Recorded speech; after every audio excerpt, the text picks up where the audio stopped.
Hi everyone, my name is Kristen Shirkey, and I'm going to be talking to you about the benefits of mindfulness and why you should prioritize time with your mind to help close the gap between yourselves and others. I was diagnosed with depression and anxiety in 2013, and I have been going to some form of therapy ever since. Those who know me know that I am passionate about mental health. Therapy and mindfulness absolutely changed my life.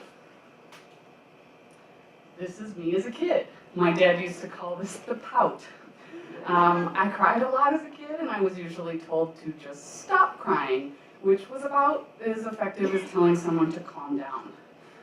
I felt like that meant that my emotions weren't valid, and I ended up internalizing the message that emotions are bad. I know that this is not what the adults in my life intended, but it happened anyway. Therapy and mindfulness taught me that ignoring my emotions or trying to turn them off is not healthy. We need to learn how to handle our emotions effectively, but they serve a purpose and we all have them.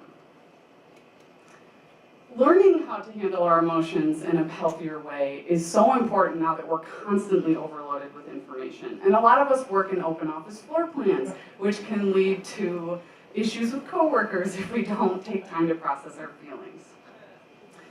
It's also important that we learn to handle how we deal with other people and our emotions, because we all have them, as I said, and there are actually 7 basic emotions according to this wonderful book. Joy, anger, sadness, fear, surprise, contempt, and disgust. All other emotions are some variation of this. As you can see here though, only one of those is what we would consider positive, with surprise potentially going either way. So we've evolved over millions of years, and the negative emotions are still around, so they serve a purpose. We need to learn how to view those more uncomfortable emotions as useful parts of our lives. The whole moral of this movie is that all of our emotions work together to help us learn and navigate life. They make us who we are. So some of the best advice I ever got from a therapist was to actually sit with my discomfort and figure out why I was upset rather than trying to distract myself from it. By practicing this, I started to close the gap between repeating unhealthy behaviors and actual change. So ignoring or suppressing uncomfortable emotions is bad for your health, it's bad for your relationships, and they always find another way to come out because we all have emotions and it's not possible to turn them off. So practicing mindfulness is a really useful tool in getting to know ourselves and what makes us tick. And that can help make us better coworkers, friends, family members, and humans by just becoming more comfortable with ourselves.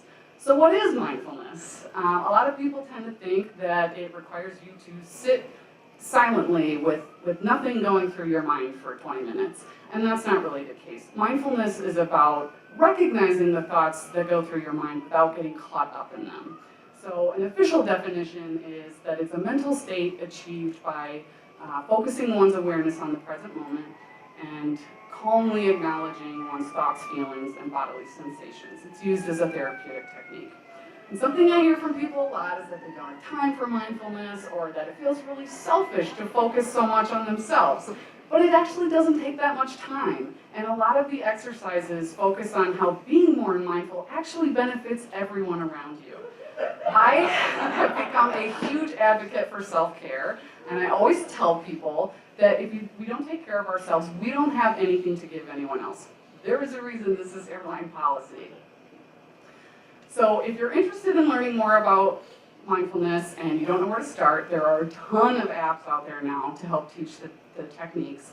I personally use Headspace and I can't recommend it enough. So as UX professionals, it is our job to collaborate with one another, to advocate for and empathize with the end user. By taking even 10 minutes for ourselves to practice mindfulness every day, we can help narrow that gap between ourselves and others. So that's all I have for you. Thank you so much for listening.